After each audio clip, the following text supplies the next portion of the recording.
السلام علیکم ورحمۃ اللہ وبرکاتہ۔ اعوذ باللہ من الشیطان الرجیم، بسم اللہ الرحمن الرحیم۔ اے ایمان والو، اپنی پاکیزہ کمائی میں سے اور زمین میں سے تمہارے لیے ہماری نکالی ہوئی چیزوں میں سے خرچ کرو۔ ان میں سے بری چیزوں کے خرچ کرنے کا قصد نہ کرنا جسے تم خود لینے والے نہیں ہو، ہاں اگر آنکھیں بند کر لو تو، اور جان لو کہ اللہ تعالیٰ بے پرواہ اور خوبیوں والا ہے۔ شیطان تمہیں فقیری سے دھمکاتا ہے اور بے حیائی کا حکم دیتا ہے، اور اللہ تعالیٰ تم سے اپنی بخشش اور فضل کا وعدہ کرتا ہے۔ اللہ تعالیٰ وسعت والا اور علم والا ہے۔ وہ جسے چاہے حکمت اور دانائی دیتا ہے، اور جو شخص حکمت اور سمجھ دیا جائے وہ بہت ساری بھلائی دیا گیا، اور نصیحت صرف عقل مند ہی حاصل کرتے ہیں۔ تم جتنا کچھ خرچ کرو یعنی خیرات اور جو کچھ نظر مانو، اسے اللہ تعالیٰ بخوبی جانتا ہے، اور ظالموں کا کوئی مددگار نہیں۔ اگر تم صدقے خیرات کو ظاہر کرو تو وہ بھی اچھا ہے، اور اگر تم اسے پوشیدہ مسکینوں کو دے دو تو یہ تمہارے حق میں بہتر ہے۔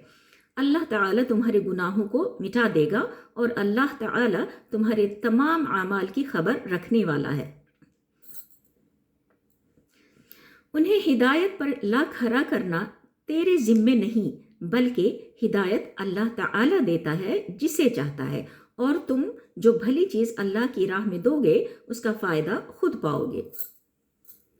تمہیں صرف اللہ تعالیٰ کی رضامندی کی طلب کے لیے ہی خرچ کرنا چاہیے۔ تم جو کچھ مال خرچ کرو گے اس کا پورا بدلہ تمہیں دیا جائے گا، اور تمہارا حق نہ مارا جائے گا۔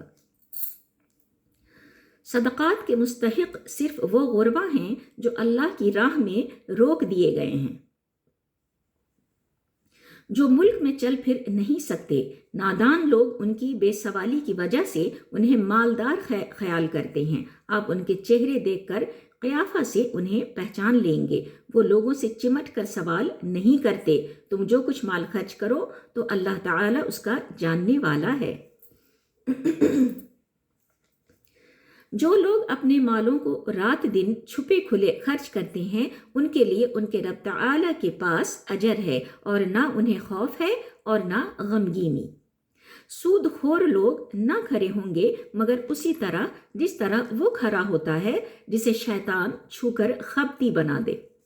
یہ اس لیے کہ یہ کہا کرتے تھے کہ تجارت بھی تو سود ہی کی طرح ہے، حالانکہ اللہ تعالیٰ نے تجارت کو حلال کیا اور سود کو حرام۔ جو شخص اپنے پاس آئی ہوئی اللہ تعالیٰ کی نصیحت سن کر رک گیا اس کے لیے وہ ہے جو گزرا، اور اس کا معاملہ اللہ تعالیٰ کی طرف ہے، اور جو پھر دوبارہ حرام کی طرف لوٹا وہ جہنمی ہے۔ ایسے لوگ ہمیشہ ہی اس میں رہیں گے۔ اللہ تعالیٰ سود کو مٹاتا ہے اور صدقہ کو بڑھاتا ہے، اور اللہ تعالیٰ کسی ناشکرے اور گنہگار سے محبت نہیں کرتا۔ بے شک جو لوگ اللہ کے ساتھ سنت کے مطابق نیک کام کرتے ہیں، نمازوں کو قائم کرتے ہیں اور زکوٰۃ ادا کرتے ہیں، ان کا اجر ان کے رب تعالیٰ کے پاس ہے۔ ان پر نہ تو کوئی خوف ہے، نہ اداسی اور نہ غم۔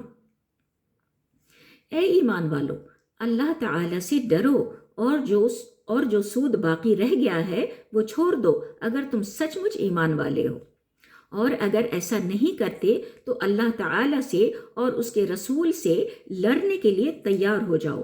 ہاں اگر توبہ کر لو تو تمہارا اصل مال تمہارا ہی ہے، نہ تم ظلم کرو نہ تم پر ظلم کیا جائے۔ اور اگر کوئی تنگی والا ہو تو اسے آسانی تک مہلت دینی چاہیے، اور صدقہ کرو تو تمہارے لیے بہت ہی بہتر ہے اگر تم میں علم ہو۔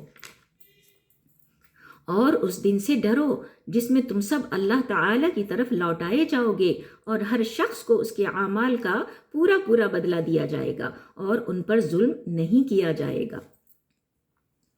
اے ایمان والو، جب تم آپس میں ایک دوسرے سے میعاد مقرر پر قرض کا معاملہ کرو تو اسے لکھ لیا کرو، اور لکھنے والے کو چاہیے کہ تمہارا آپس کا معاملہ عدل سے لکھے۔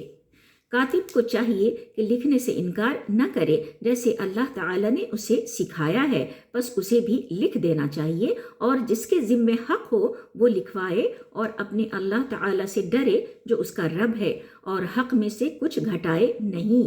ہاں، جس شخص کے ذمہ حق ہے وہ اگر نادان ہو یا کمزور ہو یا لکھوانے کی طاقت نہ رکھتا ہو تو اس کا ولی عدل کے ساتھ لکھوا دے، اور اپنے میں سے 2 مرد گواہ رکھ لو۔ اگر 2 مرد نہ ہوں تو 1 مرد اور 2 عورتیں جنہیں تم گواہوں میں پسند کر لو، تاکہ ایک کی بھول چوک کو دوسری یاد دلا دے۔ اور گواہوں کو چاہیے کہ وہ جب بلائے جائیں تو انکار نہ کریں، اور قرض کو جس کی مدت مقرر ہے خواہ چھوٹا ہو یا بڑا ہو لکھنے میں کاہلی نہ کرو۔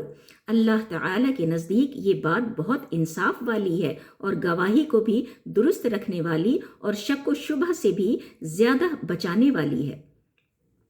ہاں، یہ اور بات ہے کہ وہ معاملہ نقد تجارت کی شکل میں ہو جو آپس میں تم لین دین کر رہے ہو تو تم پر اس کے نہ لکھنے میں کوئی گناہ نہیں۔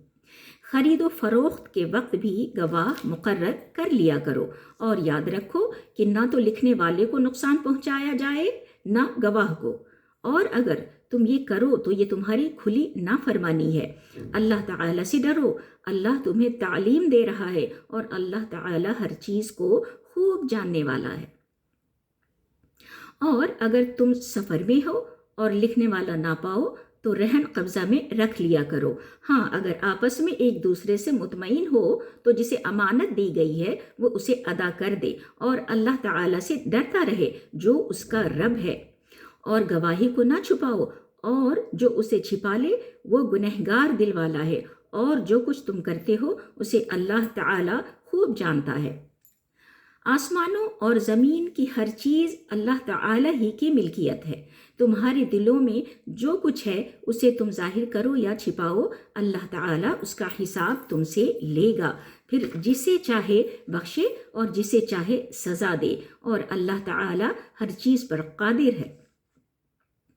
رسول ایمان لایا اس چیز پر جو اس کی طرف اللہ تعالیٰ کی جانب سے اتری، اور مومن بھی ایمان لائے۔ یہ سب اللہ تعالیٰ اور اس کے فرشتوں پر اور اس کی کتابوں پر اور اس کے رسولوں پر ایمان لائے۔ اس کے رسولوں میں سے کسی میں ہم تفریق نہیں کرتے۔ انہوں نے کہہ دیا کہ ہم نے سنا اور اطاعت کی، ہم تیری بخشش طلب کرتے ہیں اے ہمارے رب، اور ہمیں تیری ہی طرف لوٹنا ہے۔ اللہ تعالیٰ کسی جان کو اس کی طاقت سے زیادہ تکلیف نہیں دیتا۔ جو نیکی وہ کرے وہ اس کے لیے، اور جو برائی وہ کرے وہ اس پر ہے۔ اے ہمارے رب، اگر ہم بھول گئے ہوں یا خطا کی ہو تو ہمیں نہ پکڑنا۔ اے ہمارے رب، ہم پر وہ بوجھ نہ ڈال جو ہم سے پہلے لوگوں پر ڈالا تھا۔ اے ہمارے رب، ہم پر وہ بوجھ نہ ڈال جس کی ہمیں طاقت نہ ہو، اور ہم سے درگزر فرما اور ہمیں بخش دے اور ہم پر رحم کر۔ تو ہی ہمارا مالک ہے، ہمیں کافروں کی قوم پر غلبہ عطا فرما۔ آمین یا ارحم الراحمین۔ صدق اللہ العلی العظیم۔ السلام علیکم ورحمۃ اللہ وبرکاتہ۔